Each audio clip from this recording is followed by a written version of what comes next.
Ikamata video ya mtsiku lalero mukhala mutadziwa mmene anthu akuchitira react kuno ku Malawi maka gulu la anthu la alimi lomwe munthu yomwe Profesa Arthur Peter Mutharika amalowa Boma atawauza kuti awagulitse chimanga anthu amene adakana kugulitsa chimanga Boma ndi momwe panopa akuchitira react after Boma kugula chimanga mdziko la Zambia. Video imene tikukupatserani ndi video ya anthu amene atseka nsewu kumeneku ku bungwe lija la Boma limene limayendesa kagulidwe ka chimanga mdziko lino la Malawi limene amalitchula kuti NFRA, imene imaonesesa nkhani yogula mbewu kwa alimi ndikuti azisunga nkhokwe za mdziko lino. So anthu amene wachachikulu chimene chachitika ndichonena kuti anapita ku bungwe limene la NFRA kumene cholinga chawo amafuna kuti Boma liwagule chimanga, ndipo izi zayambika masabata awiri apitawo chifukwa chona zoti akhala kubindikira kumene kukakamiza Boma kuti liwagule chimanga chawo. Komano amene amayendesa bungwe kumene ku NFRA akuluakulu kumeneku adawayankha anthuwa kunena kuti padakali pano Boma sili kugula chimanga chilichonse choncho chifukwa chakukwiya yo atseka nsewu ponena kuti Boma likuyenera liwagule chimanga chawo ndipo munjira yonse akuyenera kuti atero. So iyo ili ngati reaction after Boma kuwakanira kugula chimanga ponena kuti Boma padakali pano sili kugula chimangacho chifukwa padakali pano akulandira chimanga kuchokera mdziko la Zambia. So anthu okwiya ndi amene atseka nsewu chabe kuti sakuchita mademo amene tinganene kuti ndi woononga, angotseka nsewu kumeneku pafupi ndi maoffices a Boma amene amayendesa nkhani zogula chimanga muno Malawi. So munthawi ndikulolani kuti muonere momwe zikukhalira kumeneku ku NFRA kumene anthu atseka nsewu.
Ndikhulupirira kuti mwaonera bwinobwino ndithu komanso mwatcheru kusatira chilichonse chimene chachitika pamenepo, andi ndikukhulupirira kuti mwamvesesa mmene zinthu zikukhalira kumeneko. So funso langa ndilonera kuti kodi pamene akuchitira anthuwa inu mugwirizana nawo pokwira Boma kunena kuti Boma lawauza kuti padakali pano sakugula chimanga, kuti pakati pa iwo ndi Boma amene walakwitsa ndi ndani, popeza iwo ngati mukumbukira bwino Profesa adapempha kunena kuti tikufuna tigule chimanga kwa alimi amene amachita ulimi woti amakolola chimanga chochuluka kuti chimangacho Boma ligwiritse ntchito kugawira Malawi omwe akuvutika. Komano momvetsa chitsoni ndizona kuti anthuwa adakana. So malo make president wa dziko lino amene ndi Profesa Arthur Peter Mutharika adachita communicate kapena olumikizana ndi mtsogoleri wa dziko la Zambia amene adakambirana deal yogulisirana chimanga pafupifupi 200,000 metric tons imene padakali pano yayamba kalenso kufika mdziko muno. So kutsatira kugudwa kwa chimanga chimenecho mdziko la Zambia,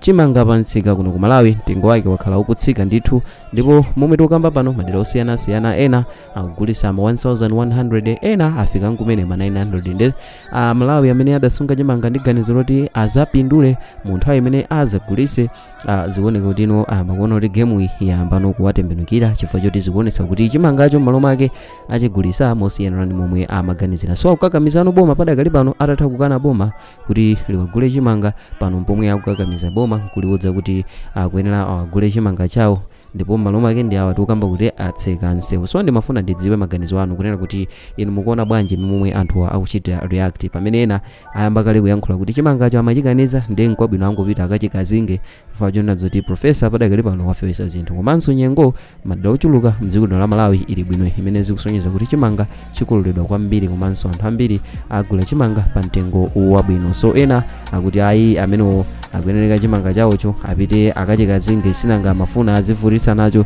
monga anthu anadzolowera mu nthawi ya utsogoleri wa Dr. Lazarus Makafe chakwera. Chimanga chakhala chikukwera mopanda kuleletseka pafupifupi chinafika 2000 pa kg. Anthu osiyanasiyana zidali zovutalapo ndi chaka zimene anthu akhala akudya chitedze.